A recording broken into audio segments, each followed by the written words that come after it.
Malignant Narcissism, From Fairy Tales to Harsh Reality, written by Mila Goldner-Vukov and Lori Jo Moore of the University of Auckland, Faculty of Medical and Health Sciences.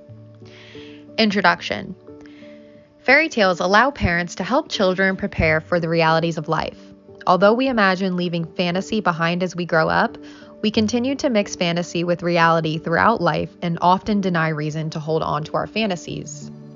Fairy tales arise from folk traditions. Things that are too dangerous to accept consciously are repressed and reappear in dreams and fairy tales.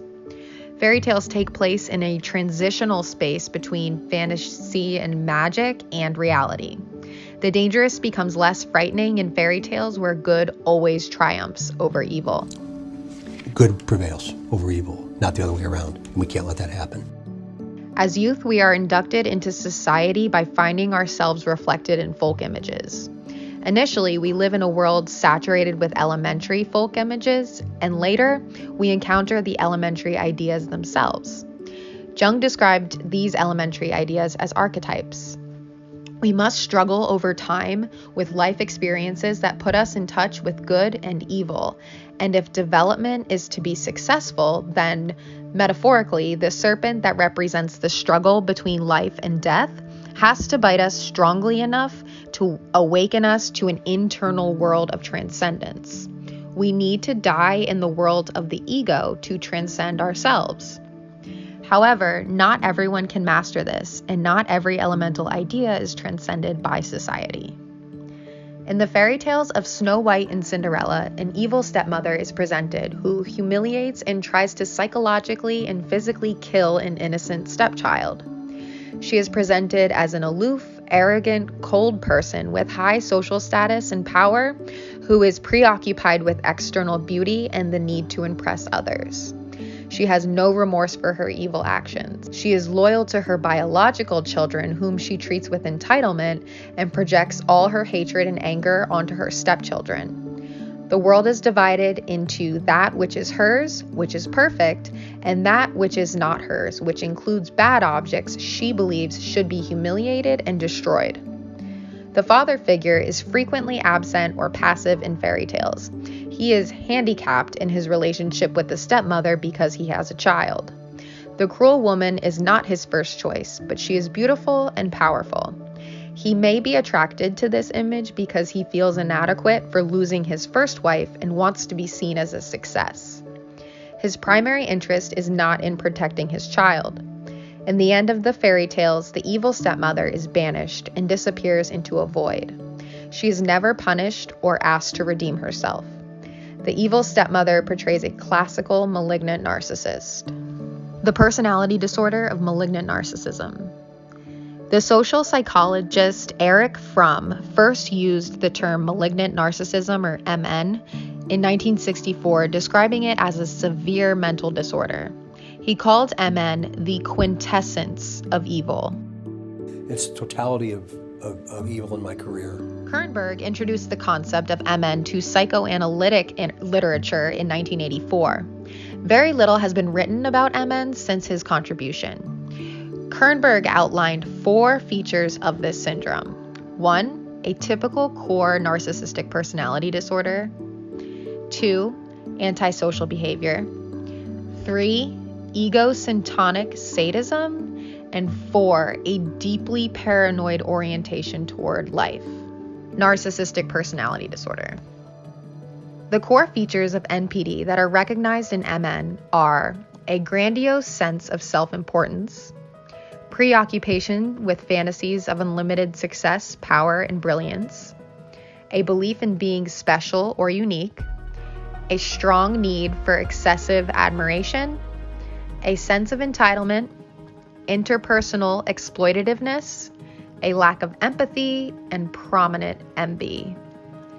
In MN, destructive aspects of the self and the expression of aggression become idealized. People with MN give the appearance of being self-sufficient and successful.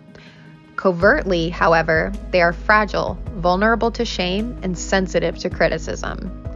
Failure to succeed in grandiose efforts results in prominent mood swings with irritability, rage, and feelings of emptiness. People with MN are driven by an intense need for recognition. Inwardly, they are deeply envious of people who have meaningful lives. They are adaptive, capable of consistent hard work and of achieving success. However, their work is done primarily to gain admiration, and their intellect is strikingly shallow. They are often materialistic and ready to shift their values to gain favor. They are prone to pathological lying. In the realm of love and sexuality, they are charming, seductive, and promiscuous, but unable to develop deep relationships. When not involved in narcissistic pursuits, they are cold, unempathetic, exploitative, and indifferent towards others.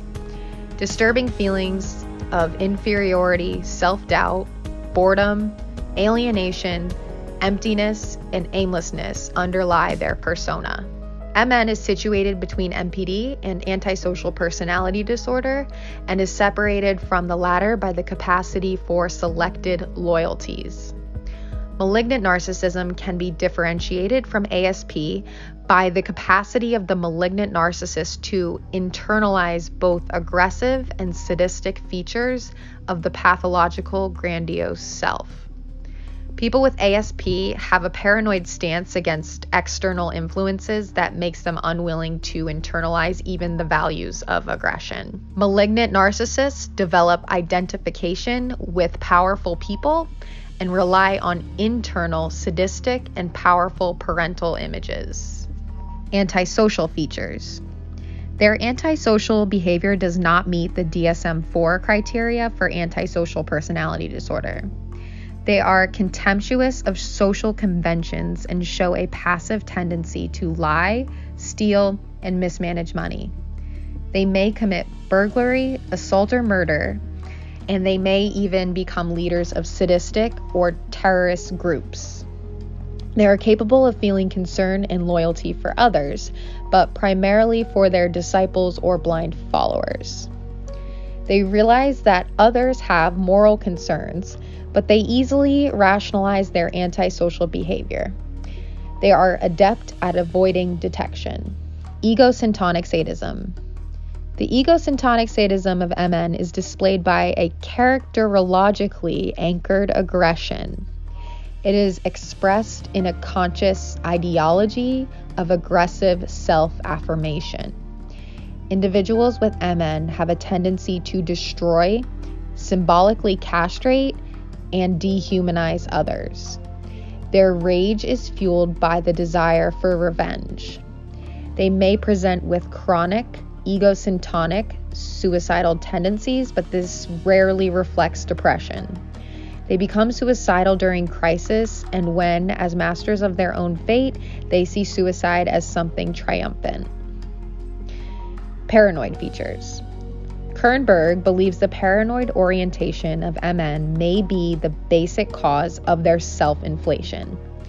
The paranoid tendencies in malignant narcissists reflect their projections of unresolved hatred onto others whom they persecute. They have a deep sense of mistrust and view others as enemies/fools or idols, either devaluing or idolizing them.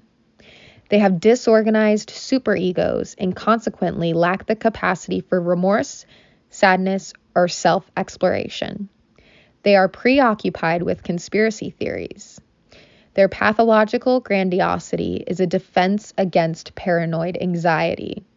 Paranoid regression in therapy can lead to episodes of psychosis.